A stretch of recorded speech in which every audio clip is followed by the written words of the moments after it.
welcome to our Facebook Live, our Brain Balance Facebook Live with Heather Wells. How are you, Heather? I'm good, staying out of the rain. Oh my gosh, is it rainy where you are? It is, and I found out Texas isn't the only place that got cold. Who knew? Who knew? Oh my gosh, so you've got your sweaters and your rain boots. I'm wearing flannel today, and you don't know how often you're going to get to do that in the Houston area. Oh my gosh. Well, then live up your best 90s dream, because I used to live in flannel in the 90s. So I love every second of it. Where did you live in the 90s? In Florida, actually, South Florida. Yep. Okay. Oh, Yep. yeah. Everybody knows how blustery the winters are down there. Really chilly in South Florida. No, but you know what? Honestly, because I was an adolescent in the 90s, everything was grunge. So flannel, right. It did not matter how hot it was. I was rocking Vans and my flannel. Yeah, I like wearing boots. I like being able to pull out the boots, And it doesn't happen often. It doesn't. But No. right now I'm wearing flip-flops on the bottom. I got to be honest. With socks, which is not cool. The secret's out. Oh my goodness. Well, as you can see, today we are going to be discussing how to decode your ADHD teen's brain, which actually for me is going to be a little bit of studying ahead of time. My son has ADHD and he's only 9 right now, but we're close. We are oh so close to these tweens, aren't we, Heather? We are. And really everything we're talking about today applies to kids of any age, but sometimes there's not enough talk about the teen years, and that brings with it a whole other set of questions and it's hard parenting teens in general. Well, it's hard parenting in general, but these tips will apply to any age, but there will be some examples and things I use for a little bit of the older kids. I love it. When I saw this topic coming up, I was very, very excited. And I do want to let everybody know, Heather is a therapist. She is a board certified cognitive specialist. She's the National Autism Summit speaker. And she just is a wealth of knowledge. And not only does she want to help families that come to the brain balance centers and that she sees on a regular basis, but she really just wants to help everybody do a little bit better for their family. So this is literally just, our brain balance gift to you, right, Heather? It is. And if I know firsthand, I took in 2 boys with lots of different neurodevelopmental challenges, including ADHD. And man, I wish I knew then what I know now, so it's like, if y'all can learn from my mistakes, that would be great. Oh my goodness. Well, I promise you, you help us every week and we're just so grateful. No, I love this. And I want to thank everyone out there for sharing your time with me. And so I guess we're ready to jump in. And the first kind of point seems obvious, and we're not quite there yet. The first point is just to know your child. You're like, well, thanks, Heather. But in general, we really have to think I know I, as a mom, sometimes got so focused on the task at hand. We have to get XYZ done. We have to really pause and think about what makes my child tick. Personality, what are their strengths? Where do they shine? What are their struggles? Because we've said before, struggles can mask strengths, strengths can mask struggles. What are their goals, dreams, aspirations? If they don't know, that tells you something, especially when you're getting to the tween and teen years. There are a lot of sensory motor challenges, a lot of cognitive issues that can get in the way of me really connecting with the core of who I am. A lot of kids, I made a mistake, therefore I am bad. We want to get out of that and really help them cultivate a sense of self. And I will tell you what, and this is a typical part of development, they want independence. They are starting to really establish, this is who I am. Love you, mom and dad, but this is who I am, separate and apart from that. And we need to honor that, because if we don't, they stay dependent on us. And if you don't want them living with you when they're 35 years old, we got to really, it's hard. Sometimes it's hard to let go, but that's how they grow. Yep. They deserve and they want a valued opinion. They want to be a joint decision maker, a collaborator with you. And if we don't give them that, they often start seeking it in inappropriate ways. And I'm not saying you did something wrong if they're being disrespectful, because that also comes with the territory some, but it can exacerbate it. Yeah. So really think about, what stage are they in? What are they wanting? And of course, some of what they want is, I want a car. I want to go to this school. But pay attention to those things. And then as we really think about ADHD, now we can go to that slide. And we think about when we make decisions, we're using our brains, yes, and we think about logic and reasoning, and that is absolutely part of it. It is essential to understand that so much of how we respond to the world and make decisions is based on our emotions. And the tricky part is it is not just the emotions that we are aware of. It is also our unconscious emotions. So imagine that I make a decision based on an emotion I was unaware I was having. Even for people who do have very strong social emotional intelligence, we do not know our subconscious thoughts and emotions. And that makes up almost all of our emotions, believe it or not. So it's important to keep that in mind. But the first thing that happens, and for those of you who have watched some of these shows before, you've heard me talk about the detector, the emotion detector. That is the amygdala. That's the guard dog of the brain and some of the innermost parts of the brain. It says, am I safe? Okay. And am I mad? If so, how mad am I? A lot of kids with ADHD and other neurodevelopmental differences have difficulty knowing the difference between infuriated and a little bit irritated, or just devastated, just mourning horrible sadness. And I'm mildly glum about this. And so I rarely see the mildly glum in this house. Yes. So many times on a scale of 0 to 10, emotion is either a 1 or a 10. Everything's great or everything's horrible. Yes. And it's you guys never, you never do this. You always do this. Yes. All of the all or nothing thinking. I always say this word wrong. Catastrophizing, and that's an extra syllable. I can spell it, but I can't say it. It's such a fancy word. I'm excited about that word, catastrophizing. Ask Corey how many times I try to say that word. If it's on a slide, I can pronounce it. I know how to spell it. I always add an extra syllable. That's funny. But making a mountain out of a molehill, but really it's how they're perceiving it. If I have sensory issues, I might think you yelled at me when you really didn't, that kind of thing. After I detect the emotion, we have a portion of the brain toward the outer layer of the brain, close to the ears, that is my perspective taker. An adult grabbed me. Oh, wait. He was just trying to save me from this car so I didn't get hit. Or he's trying to grab me and do something he shouldn't be doing. And then once I take perspective and figure out the situation, I put it in context. A lot of these kids are looking through a telescope. I only see this thing that I see, and I can't put it in context, the big picture. But I must be able to do that for it to go to my prefrontal cortex behind my forehead, where I can reason through it, make decisions. And what am I going to do with that emotion? Oh, he was saving me from a car. Now I feel gratitude and relief.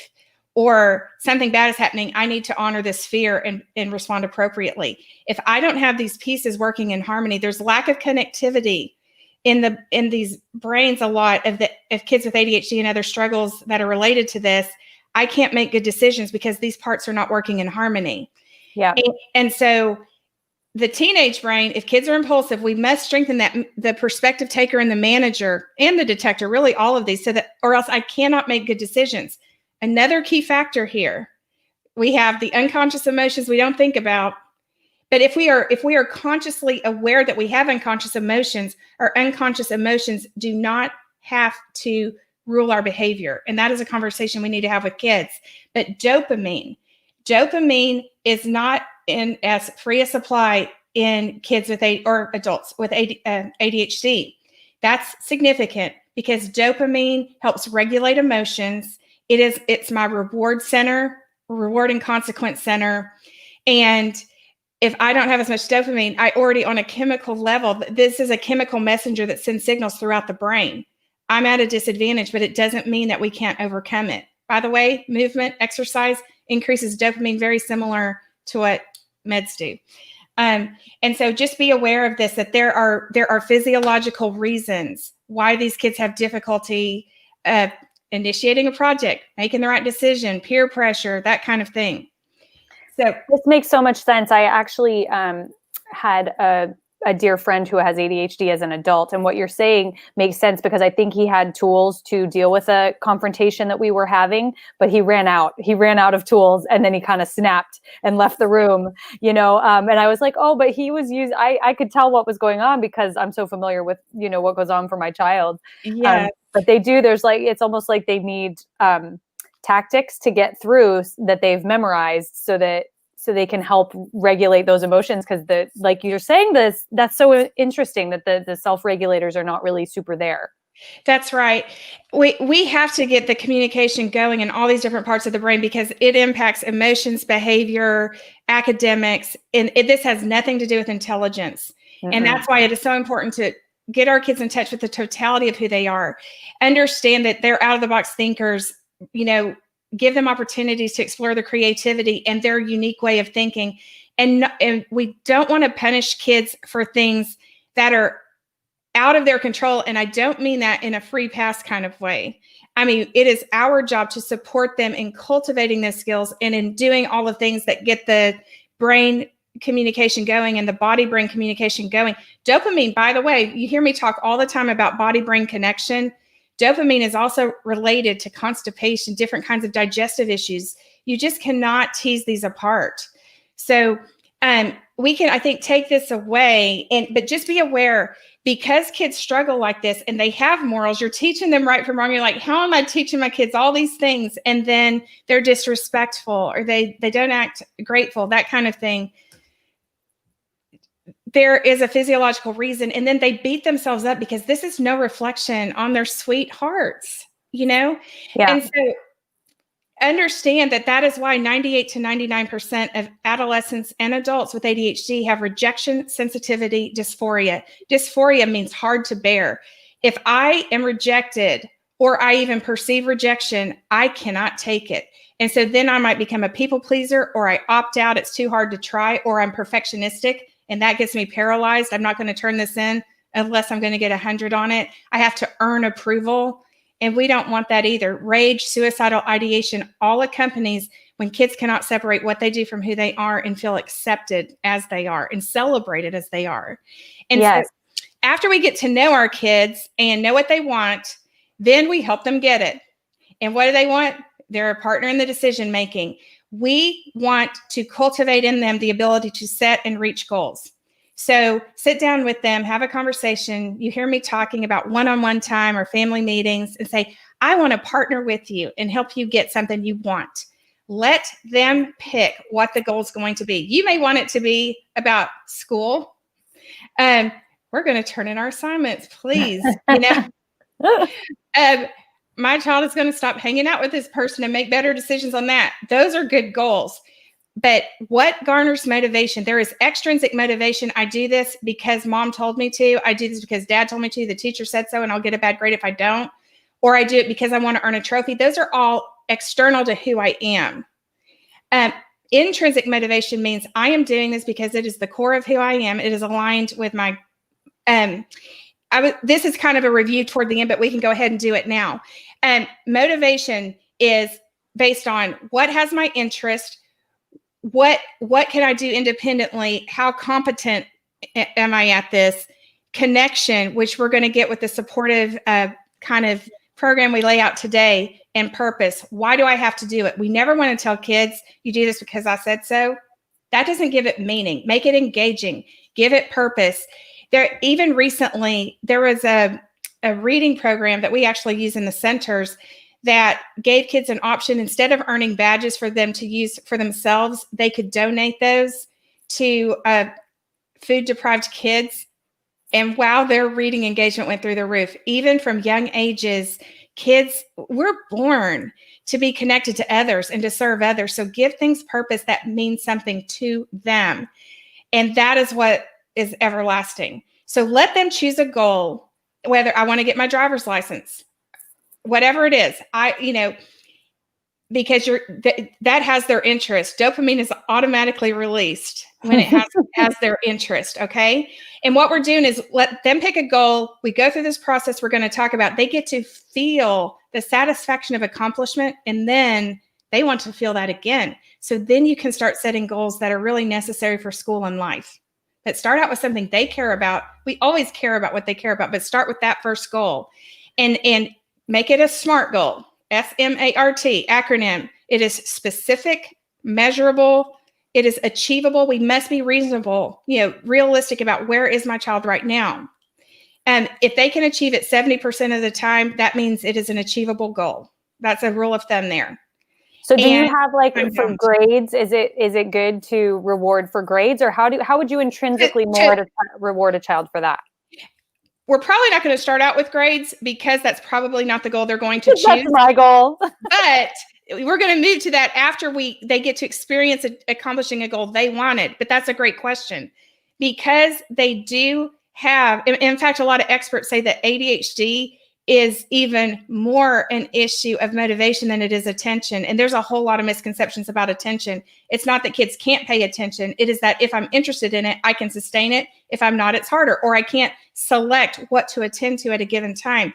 But because they do have difficulty with all kinds of getting stuff done skills, executive functions, time management, organization, prioritizing, task management, organization, etc., it is okay. It's good to give those kind of physical rewards initially, because again, that will release dopamine. They will follow through. They will have that good feeling. And then we can move it from external to internal motivations. And it's not that one is either extrinsic or intrinsic. We can internalize extrinsic motivations. So if we give them a physical item, like you're saying, and a lot of families say, isn't that bribing our kids? And I get where they're coming from on that, but you are helping nurture the development of your kids. Right. They do not have the same dopamine production. This gets it for them. They can feel accomplishment and grow skills in the process that they then carry through in life. Yes. So, and that kind of reward is much better than any physical item we can give them. Some kids watching this might say, I beg to differ. Did you see that shiny car? But once they feel, that can be the initial motivator until they learn what intrinsic motivation is. But we also want it to be short term. Lots of research to back this up. Setting goals, writing them down vastly enhances task initiation, follow through, achieving a goal. Number two, instead of saying, if you get a good report card, we will do X, Y, Z. If you turn all your assignments in tomorrow, this is what's going to happen.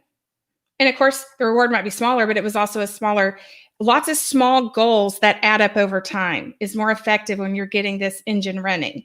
Yeah. But we do not want to tell them how to achieve the goal at the level they can. And this is another reason we must know our kids is use metacognitive questioning, open-ended questions to get them to process and reflect on how they're going to accomplish it. What's your strategy on this? Tell me more about how you're going to schedule this in. You are sort of guiding the process without telling them what to do. Yeah. The more they figure it out, the more buy-in they organically have, because you're also hitting on autonomy and competence. These are all our drivers of motivation. Make sure they're seeing the big picture. How are you going to keep up with all the moving parts on this? Because a lot of times these kids will focus on one detail and they can't see the forest for the tree. So based on what your kids' needs are, ask them guided questions to keep them on the path. But what do you do for a child who actually is very, like my son wants to do everything by himself, but a lot of times because of he does things very quickly and impulsively. So he spills an entire bottle of orange juice when he pours his own juice, or he makes a lot of big mistakes when he is, and he's very intrinsically motivated. I hate to take that away from him, but a lot of times it makes so much work that when I let him do stuff on his own. What do you recommend with things like that? And that is what you're going to set a goal, and you're going to talk about partnering with them. Okay. So we provide the keys, the tips, the prompts, the whatever it is, the physical assistance on the level necessary, and gradually back it down. And he's not, if you have a 9-year-old, you've got more time to grow that independence. So explain to him how it's going to help him be it's going to garner more independence, speak his language. So even like setting a goal, I want to pour my own drinks, and him writing that down, even though it's such a small thing, would be a good thing to do, and like post it on the fridge. But put the T on SMART goal is time bound. So even when he writes, I want to be able to pour drinks by myself, in 3 weeks, or whatever the time is based on where he is on that. So he expects help in the meantime.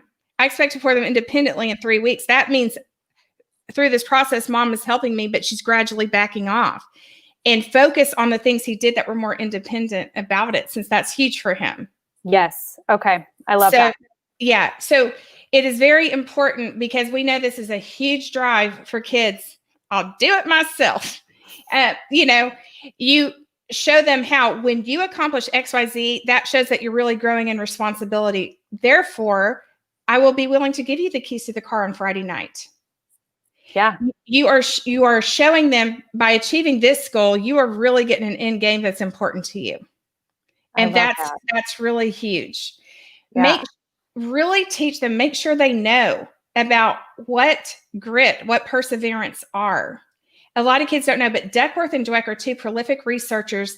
The differentiator between those who succeed and those who don't, it's not intelligence. I mean, we know that this counts for something, but Duckworth was working with kids, and she's like, what is the differentiating factor here? She was a teacher, and she went back to school to study psychology, and she's done TED Talks and stuff on this. And the number one ingredient is grit, stick-to-itiveness. When the going gets tough, the tough get going. That is the difference. Why do a lot of our kids with ADHD have difficulty with that? They have difficulty organizing their thoughts. I don't even know where to begin. So then I'm a loser. They think they're not. Or I'm just not smart. I'm just not good at language arts. A very fixed mindset. We want to talk about, just because you can't do this now, it just means you can't do it yet. There is specific research on the word YET. I love that. And we do not want to praise smarts. We don't want to praise fixed traits. We want to praise effort. We want to praise improvement. We want to praise attitude. We do not want to praise the end result, because that will make people give up. But when they feel that they are being recognized for their improvement, we've got to cultivate character strength. And we have to see that. And when we do that, also, that helps get out of that rejection sensitivity. You have ADHD, and that is amazing. That is your superpower. Make sure they see all of the gifts they have, Yeah. But without ignoring the struggle, we have to do both. We have to support the struggle and celebrate the strengths, and give kids opportunities to explore their interests. If they have to write a research paper on a certain country, this is so boring. Let's say they're into soccer, and soccer is big in that country. Connect it to something they care about, and suddenly that paper is more interesting. Yes. Yeah. Yes. That is so smart. There is always a way to connect what they're doing to something they care more about. Something in science. Well, hey, you care about recycling, and you care about the environment. You love nature. Did you know that Wow. All of a sudden that topic becomes more interesting. Yeah. A lot of times these kids are so smart, even if they're struggling in school. Create challenges for them, because that is novelty, that is interest, part of that intrinsic motivation equation. So last week, it's interesting because this idea popped in my head as an example, and you asked me about kids studying with background music, and I said it's exactly the ticket for some kids, and for others it would be a total distraction. But let's say that it does help kids study music, say, and they're studying the 50 states, and trying to memorize those. Let's see how many you can name before the end of this song. Oh, smart. That makes it interesting. Some of the high schoolers I've worked with have found success with color coding note taking. So every time my teacher says a date, I highlight it in purple. Every time my teacher gives me an explorer's name, I highlight that in blue. And they can't wait to see which marker they use and when. That is enough to keep them going. I love that. Yeah, because it's hard to keep him going. And I'm sure as he gets older, it's going to be more challenging. These are wonderful tips to keep them invested. Yes, it is all about, and I said this last week, but I just best put up that slide to understand that I will tell you, there was research done by Gallup, and it was millions and millions and millions of results from around the globe, all walks of life. Do you believe the future will be as good as or better than the present? 90% said yes. That's optimism. However, when asked, do you believe that you have the competencies to get you from point A to point B where you want to go, that number dropped to 50%. And that was not an ADHD study. That is people of all walks of life, neurotypical, quote unquote, neurodiverse. What would that number be for our kids who don't know the value of grit, who don't see who they are in their core? Because hope is made up of those optimistic goals, agency, I can do this. That is autonomy, mastery, competence, and pathways. When there's a setback, there's a workaround. And I know my mom and dad have my back, but they're also not going to nag. They're not going to hover. They're going to support and guide me and cultivate my ability to do this on my own. Yes. That is how we set up our kids for having a hopeful future. You know, I like to think about this because I have what you're talking about as like neurotypical. The way I learned, but I was fine in traditional education. So sometimes it's very hard for me to understand what is going on in his head. But I think to myself, I hope that what this ends up doing is actually, like you said, being a superpower, and it gives him more grit because he has had to work a little harder to try to find out what works for him. And this will end up being a positive trait. It will. So many entrepreneurs have ADHD. So that think about all of the gifts, the creativity. Why do they have to do things in our box? Instead of trying to change that, we do need to support them. And they have developmental gaps. We got to fill those in. But aside from that, what can we do to adjust to their way of thinking? Because we are a diverse world.